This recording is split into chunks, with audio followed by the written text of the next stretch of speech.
We'll call to order the Subcommittee on Communications and Technology for our hearing on the oversight of the FCC budget and management.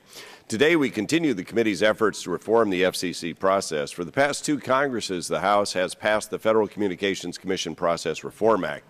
The FCC Process Reform Act is bipartisan legislation that passed the House on March 11th of this year and would bring needed reforms to the Commission's processes to guarantee the transparency and accountability that's the hallmark of effective and legitimate government. Unfortunately, like so many really good pieces of bipartisan legislation, H.R. 3675 remains stuck and stalled in the Senate without so much as a hearing to consider this much-needed legislation. While the FCC process reform continues to wait for the Senate, the Energy and Commerce Committee has kept our foot on the accelerator and continued with our oversight efforts of the Federal Communications Commission processes.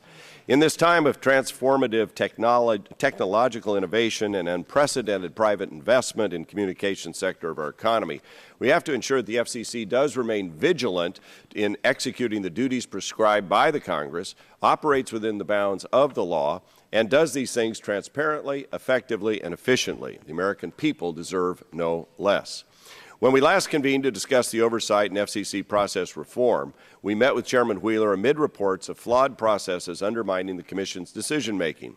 We voiced our concerns regarding reports of the Chairman's office withholding decision documents from other members of the Commission until the 11th hour, and decisions by the Chairman's office to use the delegated authority of the bureaus to circumvent debate and vote by the full Commission. While I'm a firm believer that the buck stops with the Chairman, the FCC is a complex organization with myriad of levels of bureaucracy. So today we'll take a closer look at the FCC below the Commissioner's suites of the 8th floor. Now, since our last hearing, the subcommittee has examined additional aspects of the FCC's operation, including management of backlog and current workload, staffing, its budget and operating expenses, as well as other related issues through inquiries and information requests to the agency. The FCC's responses to our questions, reports submitted by the Inspector General, and reports in the media raised some concerns and pretty serious as to whether the FCC's house is actually in order. And contrary to Chairman Wheeler's oft-touted remedy, the solution to the Commission's woes is not simply to throw more money at the problem, but to use the money available to the Commission more effectively. Nowhere is this more evident than in the FCC's IT expenditures. According to the FCC's responses to our data requests, it spent more than $352 million in the last 5 years on IT. Now, how much of that money was wasted on the FCC's disastrous revamp of its website? How much is now being spent to, quote-unquote, fix the website that then FCC CIO Steve Van Rokel said would pay for itself in just 9 months? And how much was spent on the Commission's public efforts to consolidate aging licensing systems only to have the project simply disappear, years of work apparently abandoned?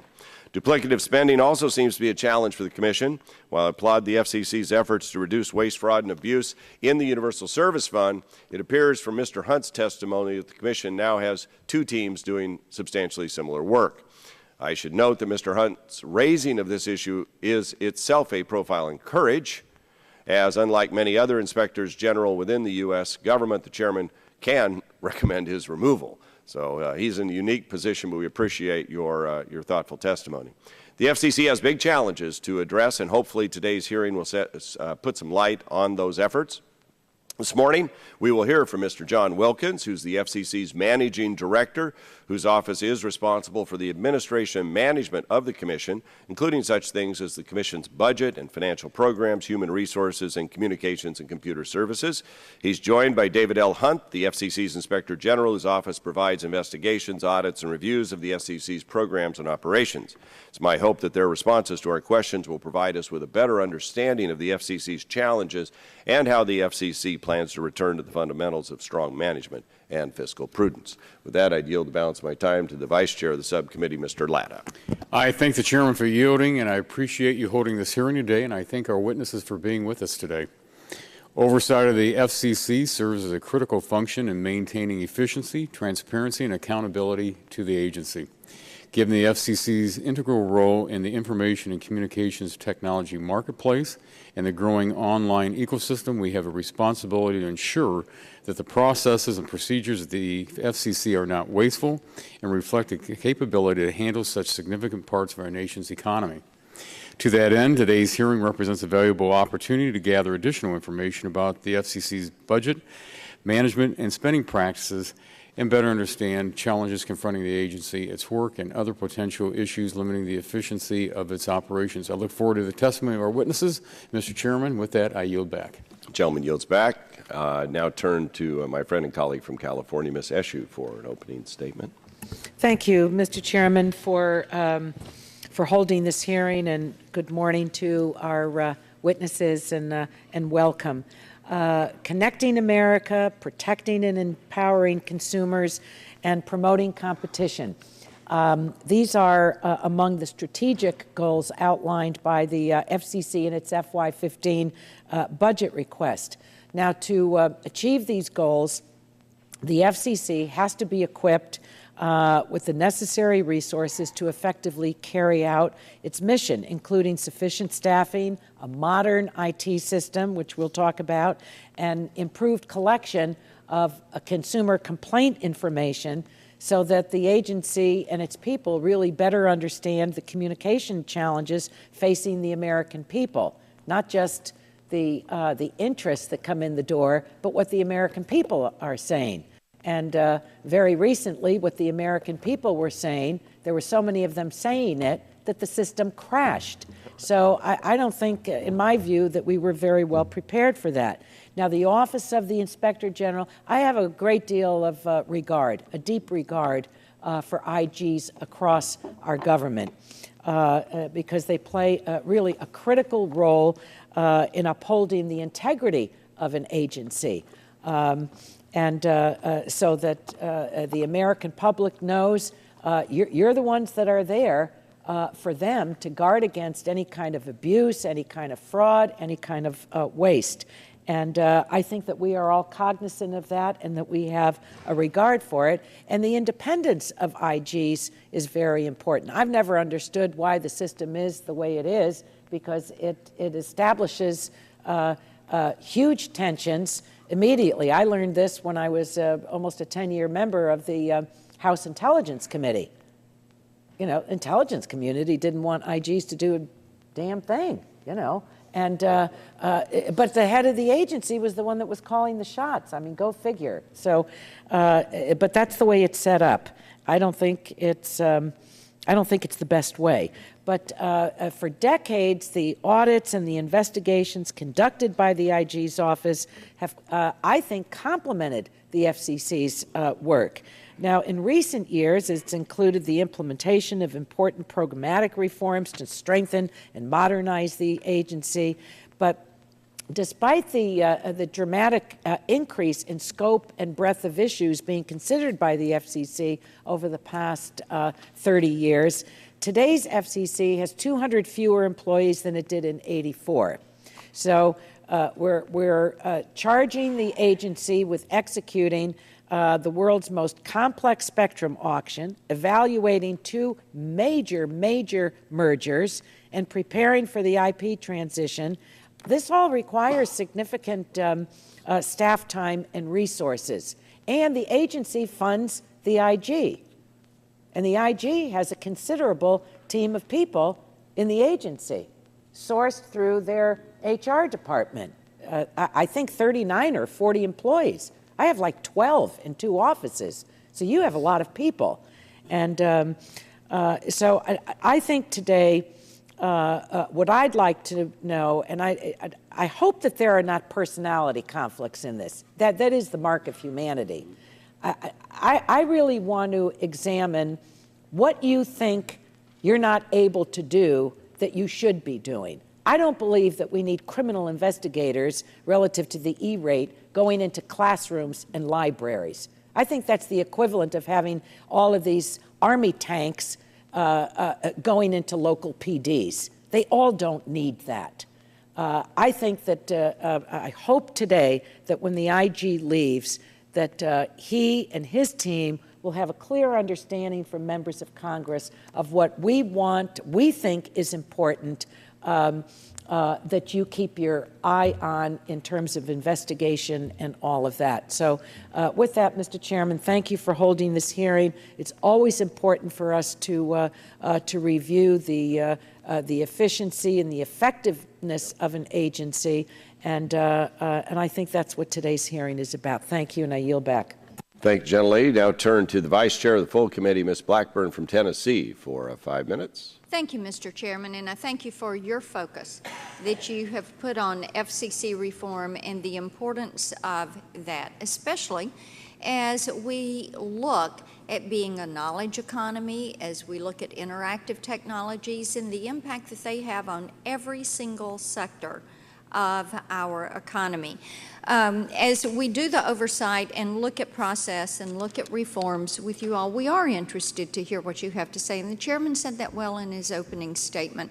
And looking at what is happening throughout the bureaucracy of the FCC.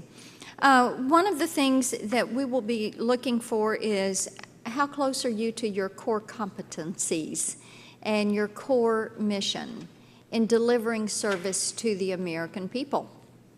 Where are you into areas where you should not be, and what type of resources are you expending on those areas? The bureaucracy and how that has grown, has changed, what has happened with that process. And we do this in the light as we seek to rid the agency of duplication. And by the way, the Inspector General's office and the FCC strike force, that might be one of those areas of duplication where resources would be better used. We do this realizing that we have a responsibility to the taxpayer. Hard-working taxpayers send their money to Washington, D.C. Many taxpayers struggle to live within their means and pay taxes to the federal government for a government that refuses to live within its means. We are still borrowing 36 cents of every dollar we spend. So due diligence and making certain that the bureaucracies, via the use of technology, continue to right-size themselves and not duplicate programs and not waste funds and not have the attitude of, well, it's federal money. If we need more, we can print more. Those are things that are important to our constituents, and we appreciate that you are willing to be here and help us answer those questions. I will be willing to yield time to any member who would seek it. Anyone on our side wants the rest of the time? I yield back to the chairman. Thank the gentlelady for her work on these and other issues. And now we'll turn to the gentleman from California with the bright purple tie, Mr. Waxman, for 5 Thank you, Mr. Chairman. You have Californians to the left of you. And usually always that's the case. We're pleased to be with you. And Tennesseans to the right. Far right. This subcommittee has spent a substantial amount of time focused on the operations and processes of the Federal Communications Commission. And I support oversight of the FCC, which is a small but critical agency charged with overseeing industries that make up nearly 1/5 of our national economy. What we are learning is that the FCC is making significant progress in improving its operations and eliminating backlogs. Under former Chairman Janikowski and current Chairman Wheeler, the FCC has taken strides to improve transparency and efficiency in decision-making. Within the past 6 months alone, the agency has closed over 640 dormant proceedings and doubled the total number of media license applications resolved in all of 2013. The Commission is also working hard to reduce the number of backlog across all of its bureaus and offices. And although contentious issues often grab headlines, the vast majority of decisions made by the chairman and commissioners are bipartisan and unanimous. Chairman Wheeler came into office at the end of last year and immediately took action to build on the momentum for process reform. On his first day in office, Chairman Wheeler appointed a senior advisor to examine FCC process reform and issue recommendations for agency action. One of our witnesses today, Mr. Wilkins, will be able to tell us about the progress that is being made to implement those recommendations, as well as the barriers preventing the agency from making process improvements. Process reform is moving forward. At the same time, the FCC is implementing a significant new law and overhauling numerous programs for the broadband era. Congress has tasked the FCC with conducting the world's first ever incentive spectrum auction. This is a complex task with many competing priorities that will impact competition and innovation for years to come.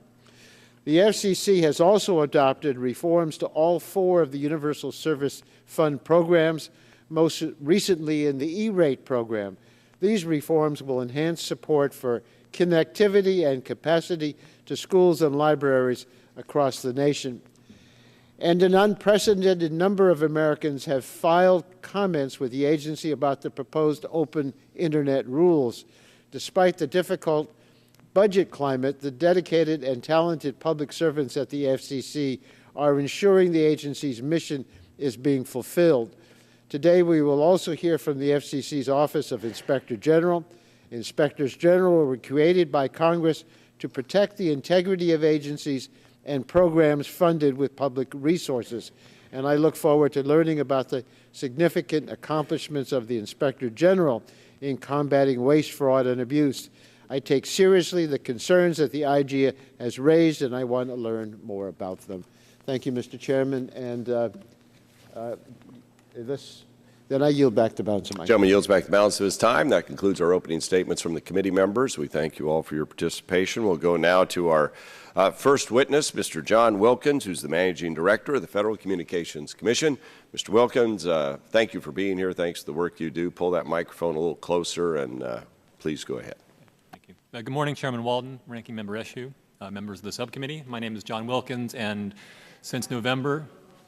Yeah, you actually have to be pretty close to these. How's that? That's better. Okay. And since November of last year, I've served as the FCC's Managing Director. My testimony today will focus on our management activities, how they relate to our budget, and especially to our process reform efforts. And I've already submitted my written testimony, so I'll just focus on a few points and then answer all of your questions. As Managing Director, my primary function is to support the efficient and effective management at the FCC. My staff of 208 employees includes areas including budget, IT, HR, administration. As several members of the subcommittee have noted, immediately upon coming into office, Chairman Wheeler identified process reform as a priority management objective. My staff was heavily involved in developing the recommendations that flowed into the February 14th staff report. From a management standpoint, process reform fundamentally is about measuring and tracking. When we can measure and track, we actually can simultaneously become more transparent and more efficient, and that is the mission that my office has in process reform. To date, we have delivered some early wins with available resources. Just a few examples. By the end of this year, we will have a new consumer complaint process online that will be much better. Online FOIA and electronic filing.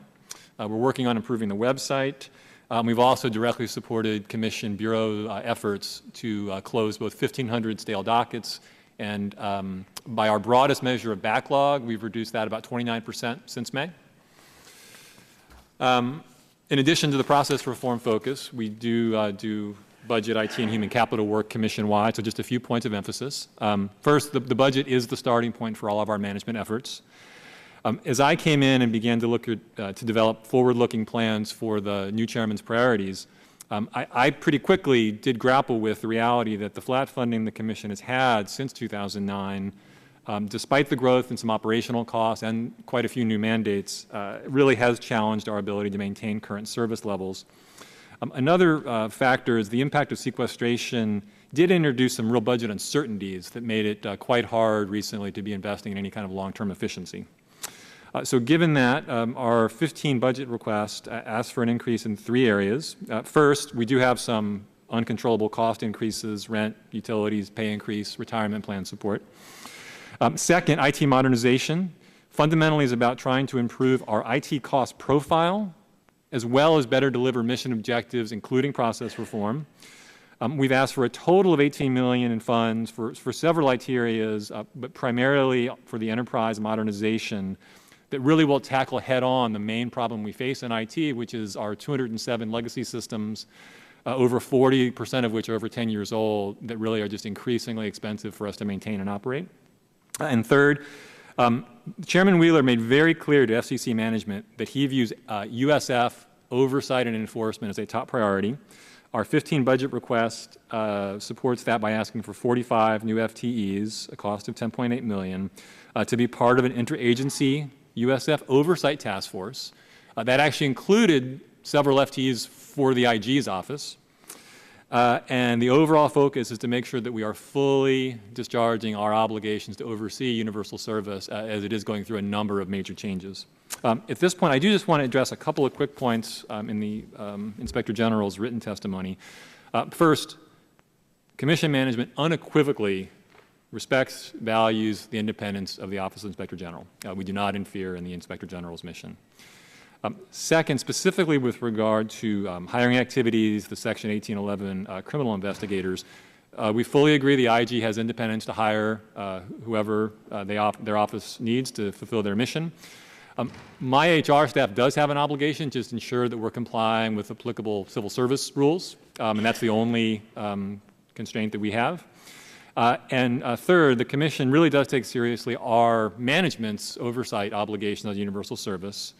We've always coordinated with the Inspector General's office. We will do more of that in the future, and we view it as a really top priority for management to make sure we are fully discharging our obligations over universal service. So just to conclude, I do have very clear marching orders in my office. Chairman Wheeler has directed me to improve our management practices, to take all steps possible to implement process reform. We are fully funded by regulatory fees, and so we're very mindful of making every dollar count. Look forward to taking your questions. So thank you. Mr. Wilkins, thank you very much. We'll now go to Mr. David L. Hunt, who's the Inspector General for the Federal Communications Commission. Thanks for the good independent work you do, Mr. Hunt. We look forward to your testimony. Okay. Thank you, Mr. Chairman. Thank you again, Chairman Walden and Ranking Member Ashew and members of the subcommittee. Good morning. I appreciate the opportunity to come before you today to discuss issues pertaining to the management, operations, and budget of the Federal Communications Commission. I'd like to take this opportunity to thank the committee for its continued support of our efforts has consistently been demonstrated by the approval of our budget. In my testimony today, I will discuss our oversight and investigative activities related to the FCC's major program areas. I will then discuss several areas of management and budget and our oversight of these areas that merit attention, and we'll conclude with a discussion of the challenges we face in providing efficient and effective oversight of the Commission. Our annual audits of the FCC's financial statements have resulted in clean audit opinions for the past several years, and management has made improvements to the financial management of the FCC. However, our audits of the FCC's financial statements and information security have disclosed findings and resulted in recommendation for improvement to management, many of which are duplicated every year. Lastly, we have conducted more audits of FCC's internal processes and procedures. These audits have disclosed generally acceptable results, but several bring to light serious deficiencies in FCC's practices. For example, we will soon issue a report on an audit of the FCC management of civil monetary penalties that have disclosed that the FCC has not collected all of the penalties and fines it could have, and uncollected penalties have been carried on the agency's books for years, a few even for decades.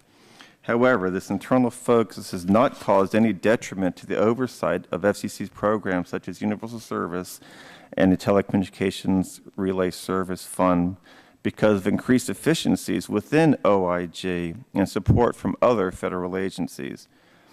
OIG annually submits a statement summarizing our assessment of the most serious management challenges facing the FCC. OIG is currently developing the fiscal year 2004 statement, and we anticipate the areas of challenge to be similar to fiscal year 2013. In fiscal year 2013, we noted the challenges continued to exist in the USF program, the TRS fund, and overall innovation at the FCC. In the past 2 years, our investigatory staff has achieved impressive results, securing numerous settlements and criminal convictions, thus protecting the integrity and quality of the programs the FCC oversees and generating hundreds of millions of dollars in savings and recoveries for the past several years. The results of the investigative team's work are even more impressive in light of the fact that my efforts to expand the capability of this team by hiring criminal investigators has not been allowed. I will return to that topic momentarily, but I'd first like to discuss some of my investigative team's accomplishments. Since I last appeared before you, we have secured our very first indictments and guilty pleas in a low-income program under the Universal Service Fund. This was an issue mentioned to me last time when I appeared before the committee. We have also obtained additional convictions related to fraud and provision of video relay service, a program we have focused on for years, frankly, with remarkable results.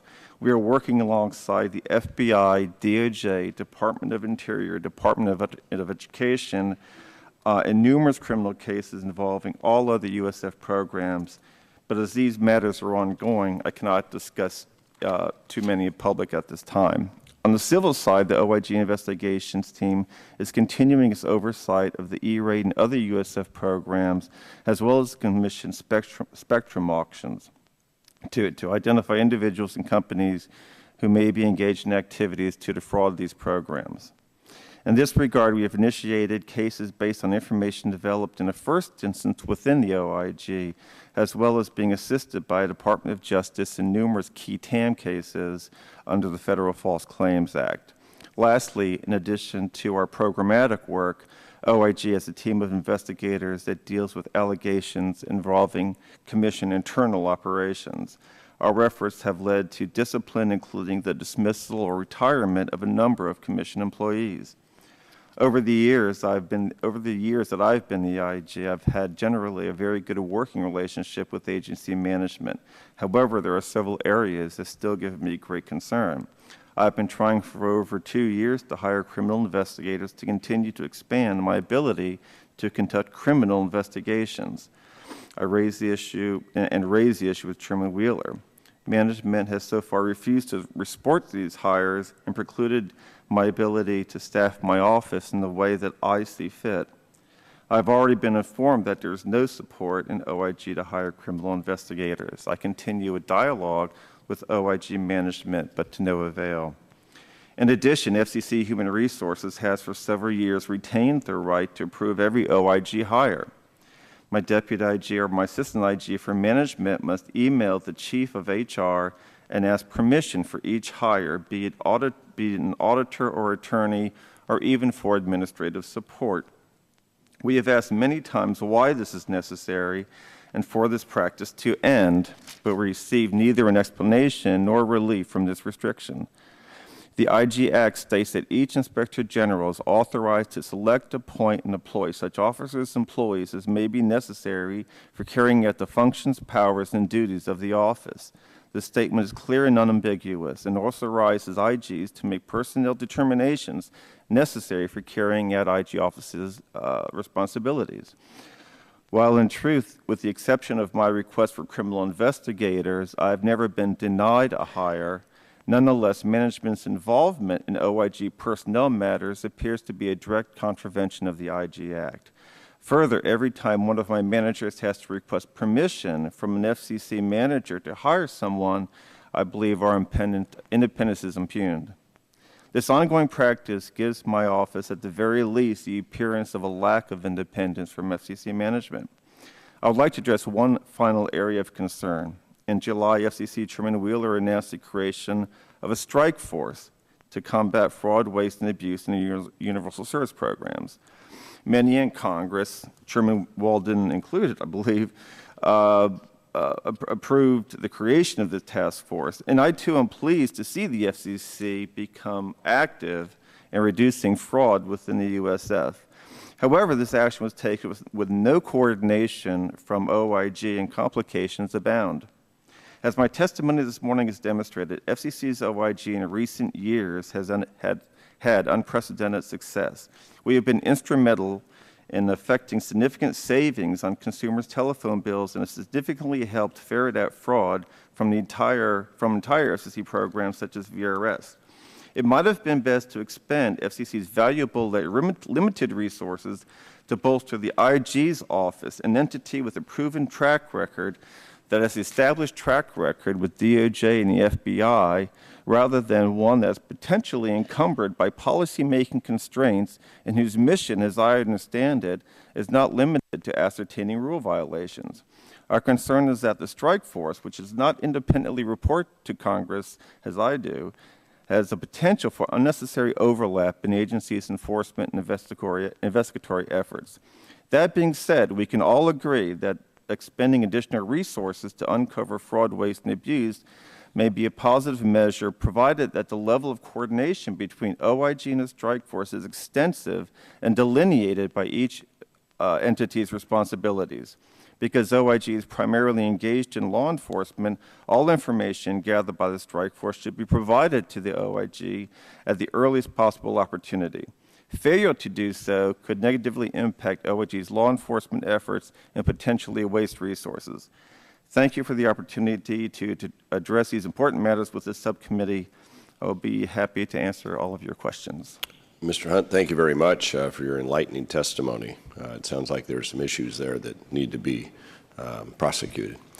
I'm going to start with a question for Mr. Wilkins regarding the websites, because we've talked a lot about it. And frankly, as an old broadcaster, I found the FCC website to be worse than useless. You could never get information out of it you were seeking. You had to hire somebody who could figure it out at a very high rate. I don't know how all that works, but it's a mess. I'm not sure it's gotten any better.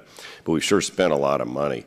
I saw that there was like a $400,000 contract issued for initial work. Is that right? I mean, how much do you intend to spend in total on this overhaul? And when do you think it will be up and running? I mean, we've dealt with some other websites in this committee unrelated to the FCC. It doesn't seem like the government's got a great track record on this. What can you tell me? IT, period. Exactly. $80 billion a year. I'll get it right soon. Okay. Okay. So the current plan for the website, as I actually mentioned in my oral statement, we do have work underway. We've got it divided into 2 phases. First phase has already started under that $400,000 contract. That work is to fundamentally improve the search function, which I think if we have to fix one thing soon, it's that. I mean, the search function is how you find information. Yeah, which doesn't work worth it. So we're going to improve the search function and redesign the user experience to work better. And we've heard loud and clear that despite some of the previous improvements that were made to the back-end systems, to the users who try to use it, it was not working. Worthless. So phase 1 is to redesign that interface to improve the actual search capability that is live. And then phase 2 will be the first half of next year that will make that a live new version of the website. All right. According to the OPM website, the Revised Intergovernmental Personnel Act, IPA, is intended to facilitate cooperation between the federal government and certain non-federal entities. For example, state and local governments and institutions of higher education. Basically, this allows the federal government to borrow employees as long as the government reimburses the current employer for their costs. Isn't that correct? Yes.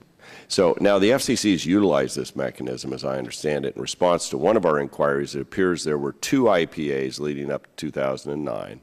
In 2009, that number jumped to 12, and the cost for IPAs starting in 2009 has been approximately $3 million for like 12 people.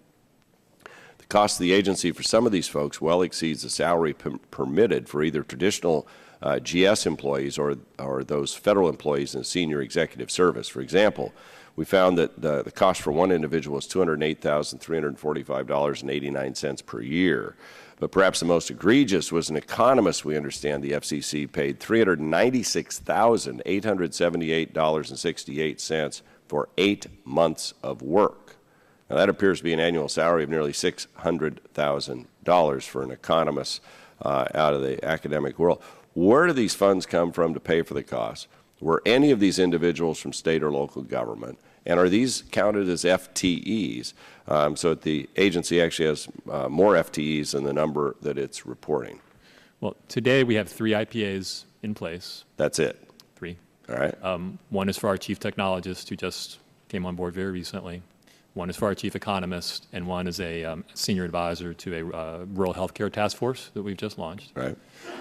The I don't have the exact figures, but the cost for those three, it's closer to, I think, $500,000 total for all three? For three of them in total. All right. I think that our approach to those IPAs, we only want to do it where it really is external expertise that is cutting edge, that frankly is hard to bring into the government, especially, so our chief technologist is a good example. Federal government can be a great career path, but if your interest is in being on the very cutting edge of technology and academic research, you may be better placed in the academic sector, the private sector. So the idea of the annual or maybe 2-year IPA to bring in that kind of talent, we think works, and we're trying to make it only in the most focused way. Is the IPA process a sole source contracting? Does somebody in the agency, does Mr. Wheeler or some other commissioner say, I want Mr. Hunt to work for me, as opposed to the contracting process where it's more open and transparent? Yes, I mean, there's not a competitive bidding process in the same way. It's more akin to a senior talent recruitment, and the IPA is the way that you can. So you go pick somebody, pay them whatever they were and getting. Of course, we want to do that based on very legitimate. I have one other question.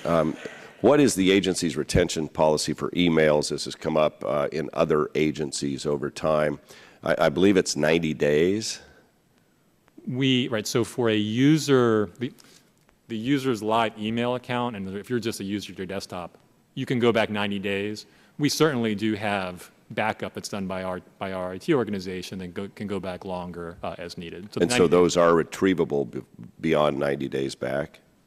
Because some of the agencies, processes stretch over years. Yes. And so we just want to make sure that those emails. Yes, we have a backup capability that's essentially just limited by the funding that we have for our storage contract. It definitely goes back at least a year. A year? At least a year, yeah. Do you think it should go back as far as the proceedings are open? Well, I think we want to be sure that we're appropriately preserving government records where they're relevant to the as required by law. Yes, and we obviously want to make good, efficient use of of the cost to store them and just get that balance right. And what's the policy for employee use of personal emails for official business? Because this has come up elsewhere in the government. Oh no, obviously your government FCC email account should only be used for. No, but the problem is personal accounts are being used by some in the agencies to conduct official business, so it's not showing up. No, absolutely. I mean, if you are using. Do you have a policy on that? Yes. If exigencies require you to use your personal email for some reason, you need to make sure that you then retain it and bring it into the appropriate. And Mr. Hunt, is that something you keep an eye on? Yes, Congressman. Yes, Mr. Chairman. We do, and we actually did take a look. I don't know if you had a question for me about this, about sole source contracts. We did do an inspection, and the FCC has made some changes because we did find issues with the way they were retaining people, that they were not following FAR requirements to awarding sole source contracts. The FCC concurred with our inspection report and our recommendations, and now they've initiated corrective actions. All right. So we have looked at that in the past. That was on sole source. With deference to the committee, can you answer the part about emails to personal? Because we're seeing this in other agencies where government officials, to keep it out of the public record, are using their personal emails. We do look at, for instance, individuals who are doing business within the FCC, an individual business, and using it for personal emails. It's the issue is we don't have as much access. I'm flipping it around the other way. It's not that some individuals do an occasional email using their official account for personal business. I'm sorry. I'm the other way around. Are they offline, in effect, using their personal email account to conduct official business so that it gets around the rules of the agency? I'm sorry. No, we don't. We haven't looked at. We've looked at that, I think, in the past. But we haven't looked at that lately. The problem is technology. Do we have the technology to look into that? Can you look at the FCC the FCC runs the network. We don't have an independent network of our own to look into issues like that. Yeah. I'd just be interested in your formal policy if you could provide it. I know I'm way over my time. Thank you, gentlemen, for the work you do. I'll turn now to my colleague from California, Ms. Esche. Thank you, Mr. Chairman. So that means I have 8 minutes, right? No, I'm teasing. I know that won't be the case, and it doesn't need to be. Thank you to both of you for your testimony. What I'm interested in is what actually you're doing and how you're using your money, both of you. Mr. Wilkins, relative to being managing director and making sure that you're pushing things through that need to be done in an efficient, effective way. And Mr. Hunt is saying that there needs to be more, and I think that you are extraordinarily focused on criminal investigations. Now, I've stated before what the critical role that IGs play across the government.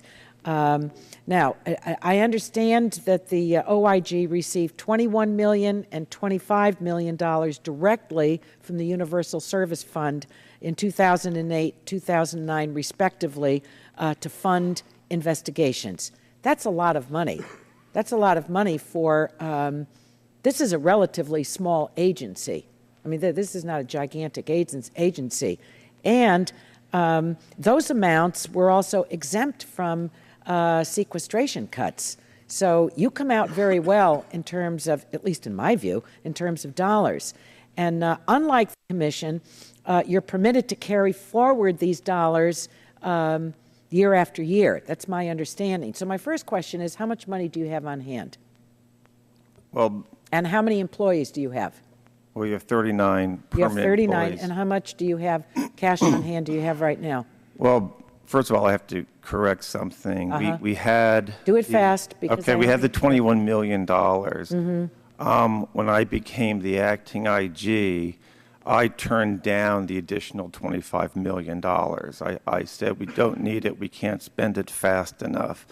And that money So was gained. from 2008 through 2009, you operated on $21 million?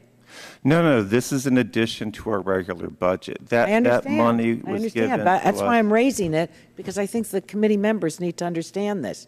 But at any rate, so you turned back the 25, you operated on the 21, plus the other dollars that you had to operate on. So and you can roll money forward.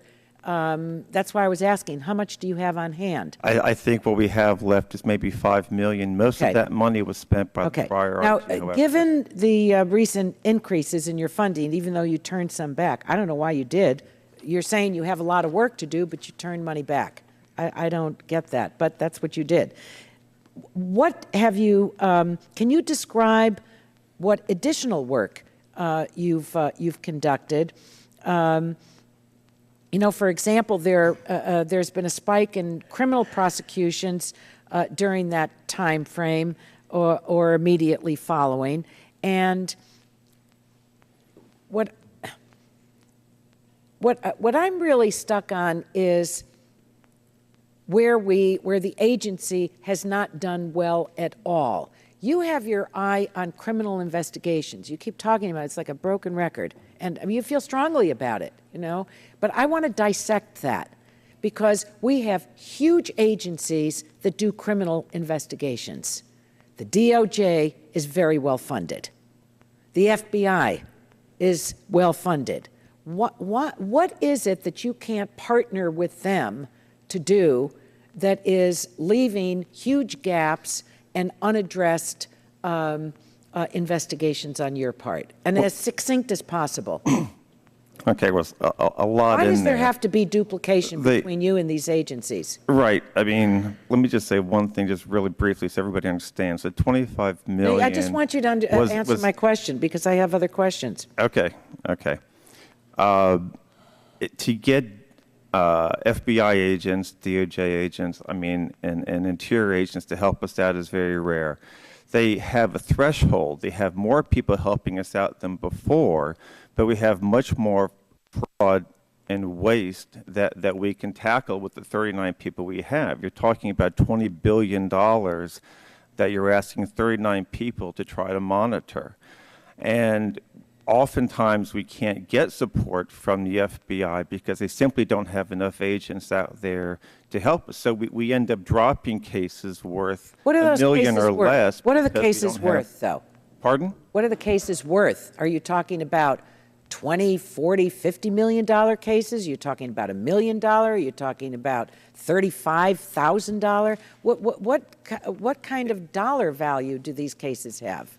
Oh, the cases go, I mean, we have cases under $1 million, in which case DOJ, FBI won't touch them. Yeah. And Well, I we don't blame can't them. touch. It's not And worth then it. we have cases over $100 million. Yeah. And everything in between. Unfortunately, my time is up. I have a lot of questions, and maybe we can have another round. My point in pressing this with you is not to diminish what needs to be done in terms of investigations, but I think that there are other areas that are really essentials for you to be putting the pedal to the metal on. And I mean, for a whole system to crash, an IT system at an agency that is in charge of communications, I mean, you know, where are you on that? So, you know, both of you. But that's why I'm pressing on this. And I don't know if this is a well-sought avenue for you. I really think that you should be working with the other agencies and not duplicating it. And you've got the money, too. So at any rate, thank you, Mr. Chairman. Mr. Hunt, did you have anything you wanted to respond to that? Or you? I mean, I appreciate everything that the chair, Congresswoman is saying. But Be sincere. No, I don't think, I really have to disagree. I don't think we're duplicating efforts. We're trying to get as much help as we possibly can. We go all the time. Sometimes we have to call local law enforcement to go with our agents so our agents don't get hurt in the field. And if we can't get local law enforcement to help us, we've had guns pulled on us before. You know, if there are criminal threats to people in the OIG, we need to know that. We need to know that. I don't know where you're going with this. It's either, you know, what some attorneys would consider, you know, in terms of money, kind of two-bit cases, or are people's lives being threatened? That's a huge range spectrum. So I think maybe you were you saying can answer they've had that, guns pulled on them. To the chairman. There's so much money. Like I said, there's $20 billion involved here, and we don't have a single criminal investigator to help us look at them. So we do go to other agencies. We go to Interior, we go to the FBI, we go to local law enforcement, we go to the Department of Education. We borrow their agents all the time because we don't have any, but they don't have enough to do all the work that we have to do. We've got much more money, many more cases than we possibly have the staff to handle right now. All right, Mr. Hunt, thank you. We're going to go now to the gentlelady from Tennessee, the Vice Chair of the full committee, Ms. Blackburn, for 5 minutes. Thank you, Mr. Chairman, and I want to thank each of you for being here again. Mr. Wilkins, you're basically the Chief Operating Officer, right? Yes, ma'am. Okay. Let me ask you this. We'll stay with this theme of how you use the resources and the money, the taxpayers' money that you're given to work on. And Mr. Hunt, I have to tell you, I like the fact that you sent money back and said we don't need all of this. I appreciate that, and I can guarantee you my constituents like it when they hear that a federal agency would send some money back, that they're just not out there willy-nilly spending money because they can. They get tired of that. Mr. Wilkins, let's talk about this strike force, because this is something that caught my attention, and to me it sounds like it is duplicative. So tell me why it would not be duplicative and why you need a strike force when you've got the IG's office. Mm-hmm. We don't see the strike force as an either-or with the IG. Oversight of universal service funds involves a whole spectrum of issues, from direct criminality to egregious rule violations to more pedestrian rule violations. I think that it's always been clear that there is an overlapping mission between the IG's office and our Enforcement Bureau staff. And I think Chairman Wheeler's direction is he wants the Enforcement Bureau doing more of its part. Absolutely, we need to coordinate. Duplication, I completely agree, is not what we want. And what I've heard so far is that since the strike force has just really stood up over the last couple months, it only has 3 employees, there has been quite good coordination so far. Okay. Would you recommend eliminating the strike force? No. Say you have a tight budget, would you say we can eliminate this? Well, most of the funding for the strike force actually is dependent on our going forward request. Does Chairman Wheeler have a lack of confidence in the IG's office? No, to the contrary. I think that the work the IG has done shows that there's, I think the Inspector General actually agreed, there is plenty of work to do. The most important thing is universal service is going through so many changes, we think the challenges are going to grow. And I think Maybe that's we need to do away with it. Mr. Hunt, you want to weigh in on the strike force? I think, you know, what I was just saying earlier kind of proves my point. There would not be a strike force except for there was so much fraud, waste, and abuse out there. But the strike force is not limited just to enforcement bureau actions. It's not limited to changing rules, which is what we can't do. What we are saying in our office is that the FCC should focus on changing the rules and closing loopholes, and then we'll do the criminal enforcement part. But they have now created this new group, which they will not say will not do criminal work, and so they're using it. I'm sorry, but the Department of Justice has called our office up, and they are concerned. They've gotten calls from the strike force. So let me be sure we're clear on this. So the strike force is in essence usurping your authority and some DOJ authority, and there is a blurring of who's responsible for what. Is that a fair assessment? That's the way the IG's office feels. Okay. It feels the way it is because, and Okay. DOJ is concerned because they're being contacted by the strike force and then calling us and saying, who's in charge here? Okay, that helps. All right, Mr. Hunt, let's talk about some of the waste, fraud, and abuse that is apparent that we all know exist, and that is this Lifeline program, or as it has become commonly known in the last few years, the Obama phone program. Consumers, telecommunication consumers pay for this, and we hear complaints about this all the time, and the growth of this program from 800 million in 2005 up to 2.2 billion now. And we have seen this program really become a symbol of mismanagement of the USF and the FCC as a whole. Kind of this picking and choosing what kind of mismanagement you're going to allow. Now, last year it was discovered that there were over 2 million fraudulent subscribers in this program. So will the USF strike force focus on eliminating waste, fraud, and abuse from this failed welfare program? So, Mr. Hunt, I want to hear from you first, and then Mr. Wilkins. Well, I thank you for the question, Congresswoman. I have no control over the strike force, so what they do or don't do, I have no idea.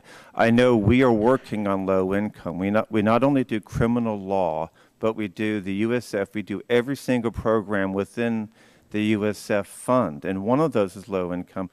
And like I said in my opening statement, we've gotten our first criminal convictions. When you get criminal convictions, it helps quell, once people know they can go to jail for things, it helps stem the tide of more crime. But we have two people in the entire office that are focused solely on low income. And for the numbers you're talking about, you know, we don't have that many people. Okay. We're doing what we can with the people that we have. And right. part of the $21 million we had was spent to help that. What are you going to do about it? Sure. So the Lifeline example, I think, really demonstrates what the role of the strike force ideally would be. So the Lifeline cases actually involve exactly that combination of direct criminality, you know, fraudulent operators, but also a lot of rule violations that need to be aggressively enforced. You know, I think that what I've been told is the coordination so far has been good. My understanding is that there are actually two cases that the strike force, the IG, and the Department of Justice are working on jointly as we speak, that there actually has been good coordination. If that's not true, I will definitely follow up on that. But Lifeline is the perfect example. It's the transition of that program to mobile communications, new rules, lots of opportunity for fraud, and a joint effort really is important to crack down on it. All right, yield back. Thank you, gentlelady. We turn now to the gentleman from Ohio, the Vice Chair of the subcommittee, Mr. Latta, for 5 minutes. Thank you, Mr. Chairman. And gentlemen, again, thanks very much for being with us this morning. Mr. Hunt, if I could start with my questions with you. In your most recent report to Congress, you identified two significant deficiencies related to the FCC's new financial system, which was implemented in October of 2010. According to the report, functionality and integration issues continue to exist, and as a result, certain activity continues to be processed manually in order to maintain the accuracy of the system data. You also noted that there are security deficiencies in these IT systems. The report notes that these deficiencies have been identified by audits over the course of the last several years. Would you say it's fair to say that the new system didn't fix the problems that was intended to correct?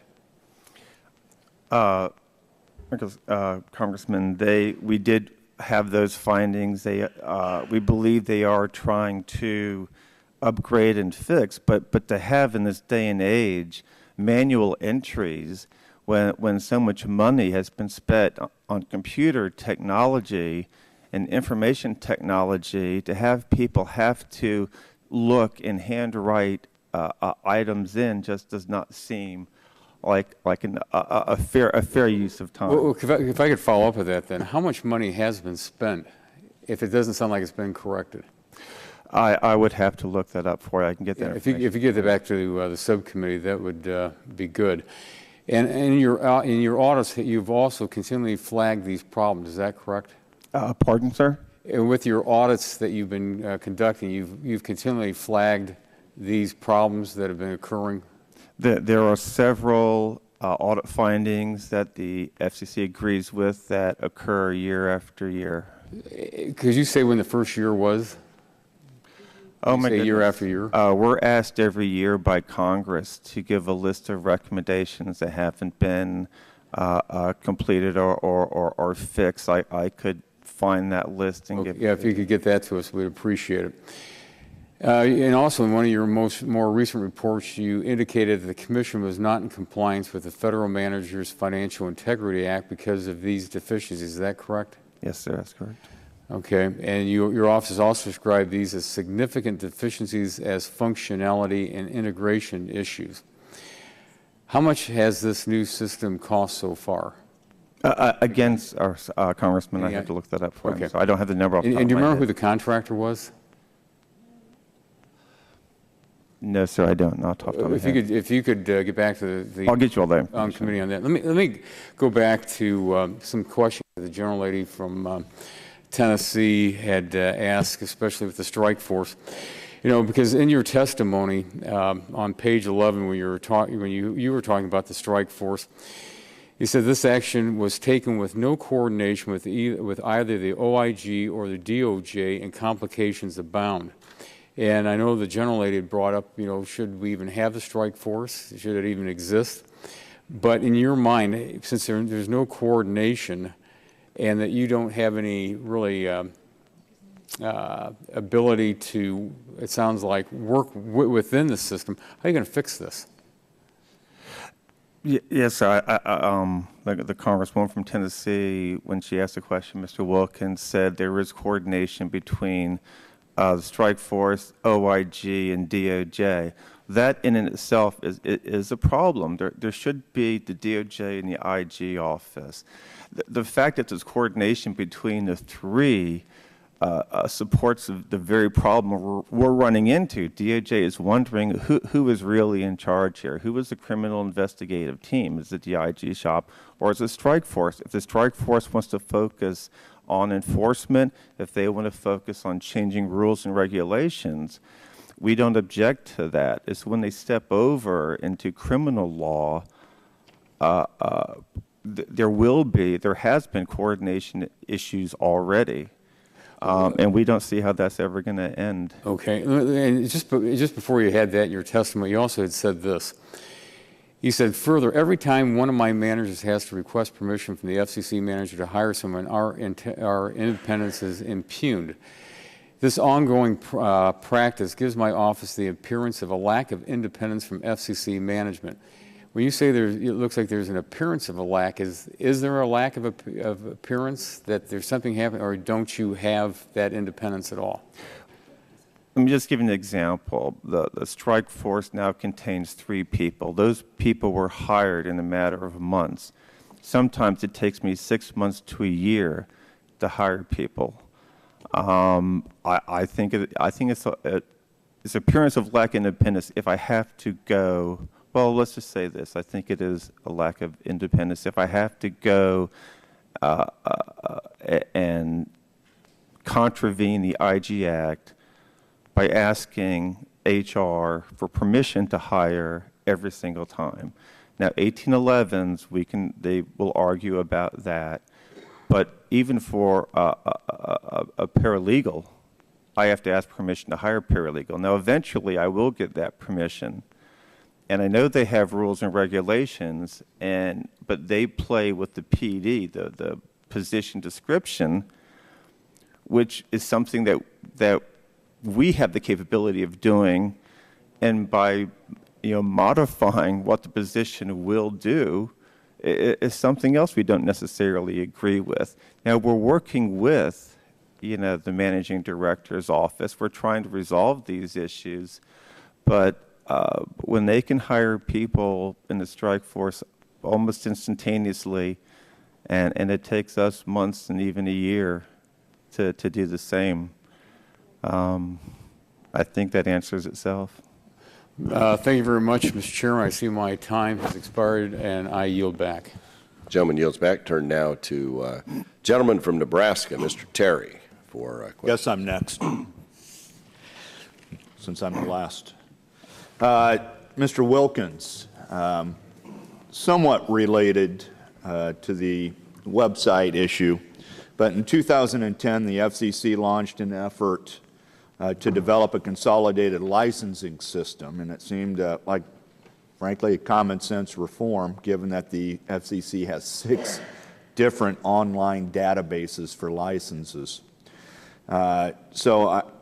If the issuance of low-power FM licenses, and several of my constituents have been provided licenses, I would imagine they've had a lot of difficulty if they're trying to find their own license application. So can you explain what happened to this initiative? Is it still on course? How much money have they spent? What's the timing of completion? Yep.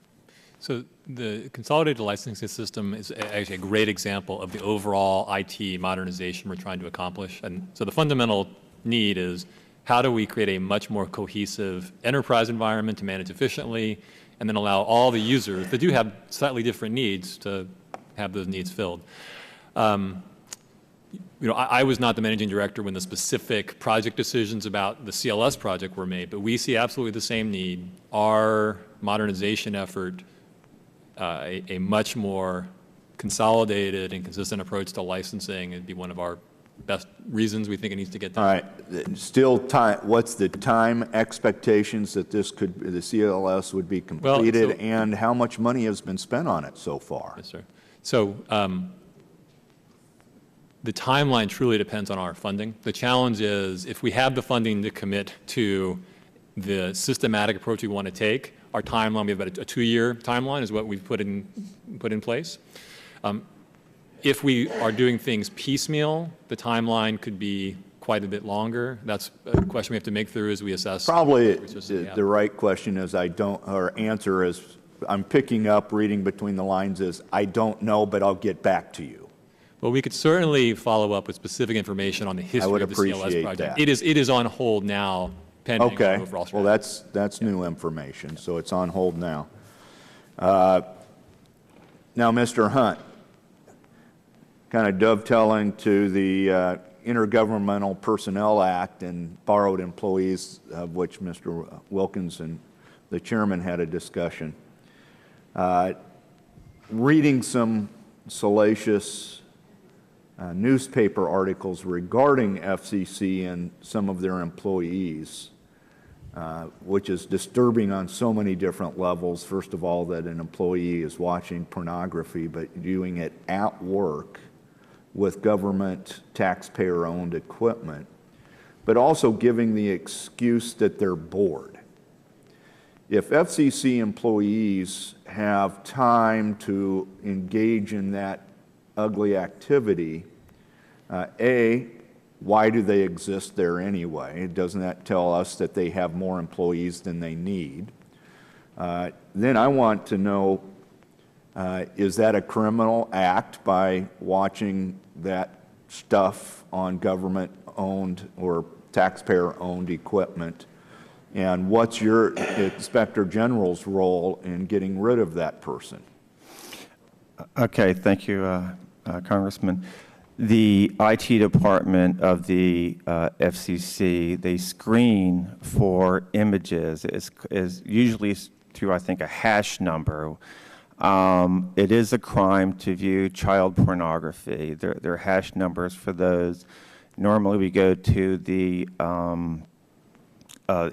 Department of Mail Department, because they're the repository of that information. But that is a crime. We have a hotline number to the FBI.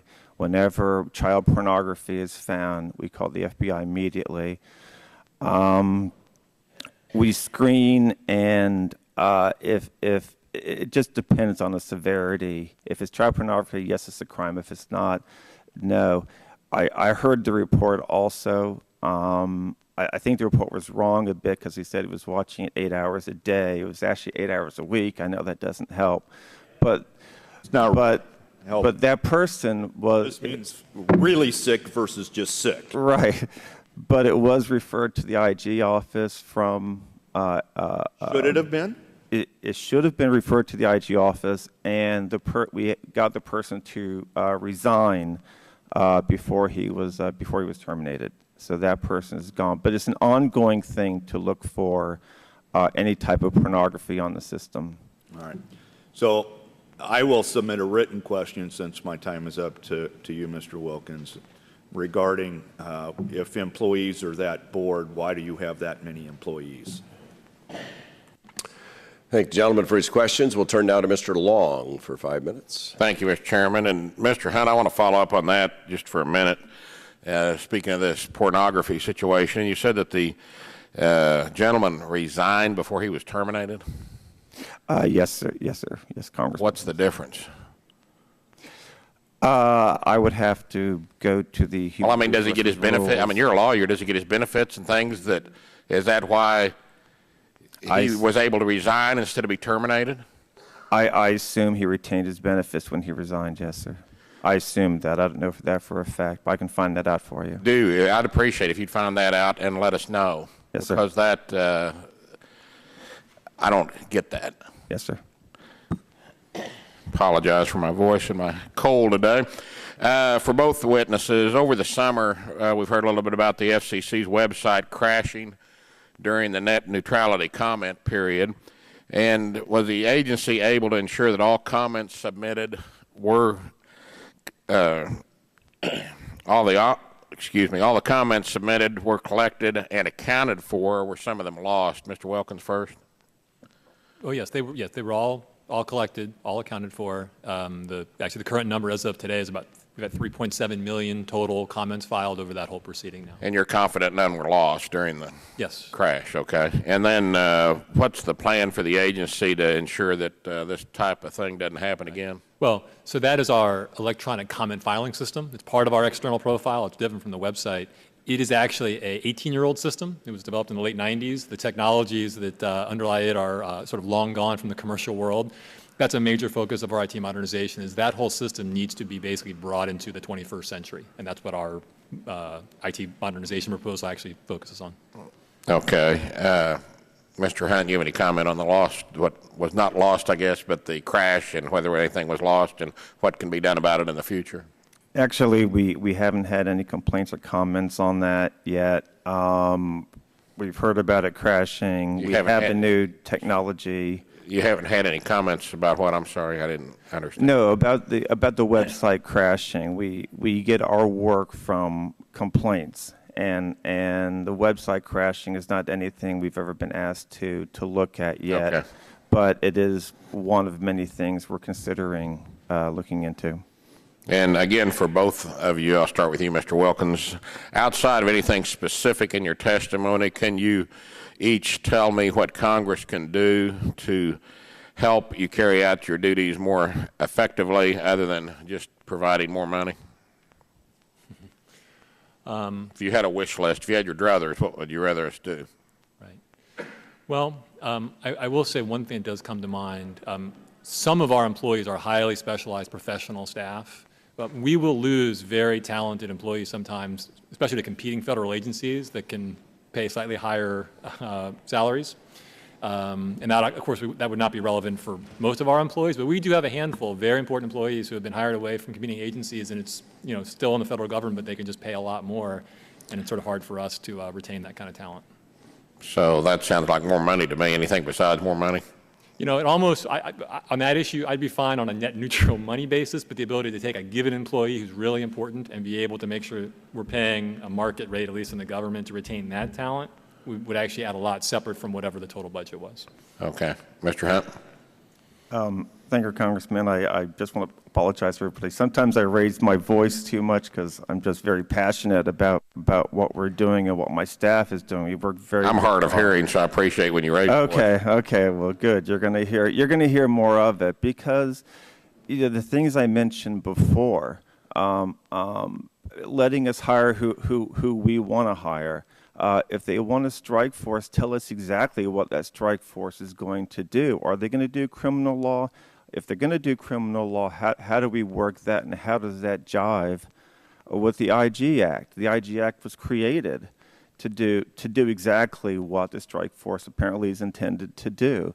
We report to Congress and say, may I report twice a year, and they don't. And I'm not saying this would ever happen, but there is potential they could find things that we don't know about and cover them up. I'm not saying it would ever happen, but there is potential there. So we would like to, A, hire who we want to hire, when we want to hire them, hire 1811s, and get more definitive information on the strike force, or have the strike force incorporated within the IG office. Excuse me. Okay.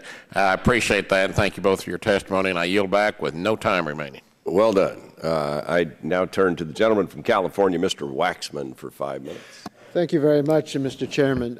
Many questions have been raised concerning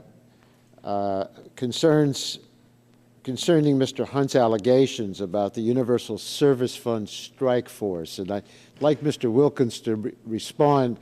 Could you describe the level of coordination between the IG and the strike force? So my understanding is that pull the mic a little closer, please. So my understanding is that there has been just a regular level of coordination since the strike force stood up its first employee, which was just a couple months ago. One of the main areas of activity for the Universal Service Fund, of course, is USAC, the administrative company that runs it. One of the ways that enforcement issues come from USAC is through whistleblower logs that come into USAC. My understanding is there's been now an agreement that those logs will be shared between Enforcement Bureau and the IG. And that compared to past practice, that's a much higher level of coordination than existed in the past. Now, it's very important to the chairman that is in fact is what's happening, and so if there are issues where our Enforcement Bureau staff are not doing that, I actually will go and follow up and make sure that it is happening, but that's my understanding. Well, how would you delineate the respective responsibilities of the IG and the strike force? So the IG clearly is the lead on criminal activity that relates to universal service. I think what we are seeing, though, especially as the programs change so much, is that it is rarely one or the other. Any significant enforcement action very often will involve both egregious rule violations and some criminal activity. It's actually one very common thing, for example, that the Enforcement Bureau may get a matter, find criminal activity, and then refer it to the IG, or vice versa. I mean, these are fairly common practices. We completely agree with the overall idea that as we add this additional enforcement oversight, it has to be closely coordinated to not be duplicative. We want nothing but a good coordinated relationship with the IG where needed, and sometimes it should be independent. Totally agree that there are areas where the IG we should not be involved in anything they're doing.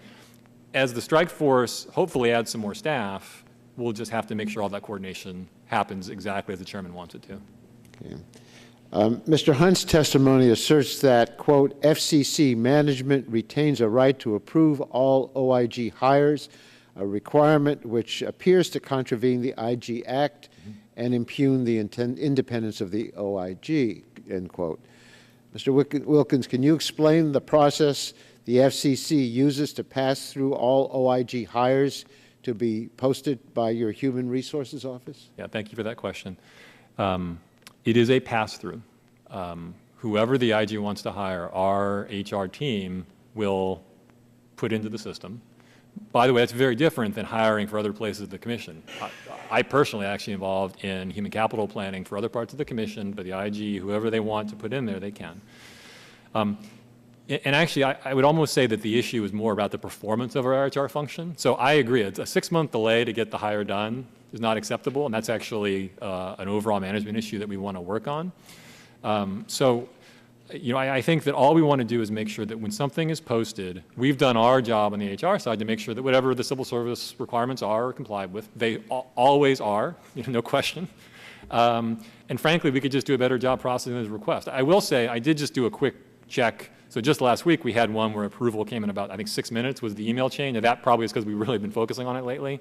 So we absolutely can do better than performance, but full stop. Whatever the IG, whoever he wants to hire, we will support it and want to do the best job. In other words, the OIG could decline to use the FCC HR office for hiring and go to another agency, as OIG did with procurement? So we would love to try to keep their business, but they absolutely can. In fact, we have another situation where our contracting organization earlier this year was really underperforming. We had a huge backlog. The IG's management staff came and said, we're actually thinking about moving to the Interior Department has a shared service center. And I said, based on the performance you're getting, I can't argue with you. So they actually took that business to the Interior Department. We actually now have a new head of contracting that's made a lot of improvements. And I've told them, I said, Keith, try to win back the IG's business. So they certainly could do that, although we frankly think we can do an efficient job supporting them and want to do as good of a job as we can. Yes, Mr. Hunt, what do you think? No, I thank you for letting me respond. First of all, when there is evidence of crime, it's not that you should go to the IG. You have to go to the IG. There is no option there. To say that, I don't mean to beat up on Mr. Wilkins too much. He hasn't been there that long. But we've had instances where we've tried to hire people like a paralegal, and HR's come back and say, you can't hire a paralegal because the FCC doesn't have any paralegals, which is exactly what we need. We did take part of our business. We took part of our business to the Department of Interior for contracting because we would get our contracts, our work, to the managing director's office first. We were first year after year after year, and every single year we'd be up until midnight on the last second of the last day to get the work done. I've had people, last time I testified here, I had people who pulled IVs out of their arm in a hospital to get back to work, to get these contracts done. Well, Mr. Wilkins, what do you say about that? Well, obviously I can't speak for past management. I absolutely agree our contracting performance was not up to snuff. We brought in a new head of contracting. Since he's come in May, we've reduced our backlog from 300 acquisitions to 50. So we actually think we could do a much better job supporting the IG going forward. And on the hiring front, so again, I can't speak to anything before I was there. Absolutely, if the IG thinks a paralegal serves their mission, there's no reason in the world that we should not be able to support that or anything else other than, as the IG said, the 1811 criminal investigator is a different civil service law question. But we are fundamentally there to make sure that the IG can hire who they want to hire to deliver their mission. Okay. Thank you, Mr. Chairman. Thank you, Mr. Waxman. I'm sitting here trying to figure out how an agency that can't quite get a website to work and has all these issues is going to effectively manage the entire internet. We're going to go now to Mr. Shimkus. Thank you, Mr. Chairman. Happy Liberty Day. I just want to let you know I was left the room. I got accosted by a bunch of, we would call them brooch and snatchers, little kids, who then came to ask me a question about the Constitution. I passed the question. I got this. Congratulations. So I'm very proud. So I would call it Constitution Day, but they were calling it Liberty Day. So first of all, I want to start out with that. Secondly, In the testimony, it does give us an opportunity just to pause, and we do have some very good, committed civil service employees in the federal government throughout the agencies. And we want to make sure we pause and recognize that they are there and they're working hard, and sometimes with not a lot of support from, other folks like us sometimes. So, having said that, and Congresswoman Eshu's not here, but we serve and we've been working on 911 issues since I've been here as a member of the House. And so, Mr. Wilkins, my question really deals with a policy issue that's been resolved policy-wise, and even in the agency, it's just implementation of that. Then I want to follow up on the question. And so, it all deals from the Middle Class Tax Relief and Job Creation Act of 2012, where we required the Commission to create the Do Not Call Registry for PSAPs, or Public Safety Answering Points, to address the automatic dialing problem, which can tie up the safety lines, and safety lines are no good if they're tied up. The Commission released the Notice of Proposed Rulemaking in May 2012 and an order on October 17th, 2012. I've addressed this a couple times with the Commission. There's obviously it's not been enacted and we haven't moved forward. So as the new man in charge of getting the Commission to actually then implement, I wanted to make you put it on record that we're watching and offer you any comments upon this issue if you've got anything to mention. Thank you, Congressman. Yes, we are absolutely on top of that issue. As you said, the rulemaking is finished. We've actually done the operational planning. I think, as you may know, that system, sort of originally it's the Federal Trade Commission, and they have a contract. We have worked a lot to understand what's the most efficient way we can fulfill the mandate. So we basically have a plan, 5-year plan to fulfill that mandate. It does require funding. In our 15 requests, we have a $500,000 line item to essentially launch that project.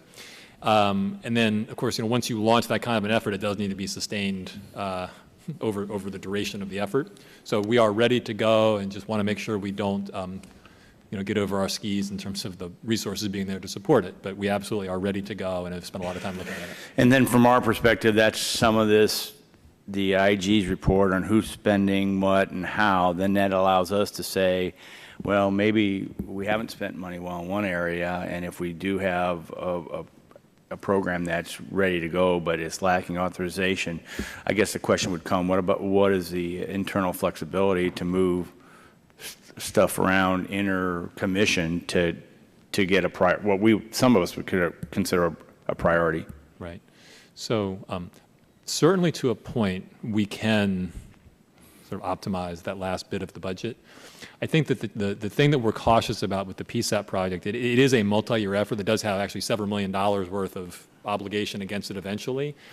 And, I think we have actually looked at the question of, well, maybe we could find some current funds to start it, but then it starts to become fairly risky from a budget and planning standpoint, because then if there's not follow-on funding, you really do start to cut in, pretty deeply to what you have in subsequent years. So, okay, and thank you for that. And let me just finish with this. Audit revenues are some of it's allowed for internal operating processes, and you have to account for those and make sure that they're adequately and appropriately used. Do you think you've got plans and policies in place to do that? For auctions? Right. Yes, absolutely. So obviously it's a longstanding issue at the Commission. We use cost accounting methods wherever possible. We literally do direct accounting, so an employee has a timesheet ability to say, I spent time on auctions, and that's as direct as you can get. For IT costs, where there is varying degrees of sharing among IT systems, we actually take each system, try to really assign how much of it was for auctions, and then there's a small bit of overhead where we do use a ratio of time spent, auctions, non-auctions, to allocate a small amount of overhead. And we've been audited many years on that, and had auditor assigned. And you do a review. Is that review complete?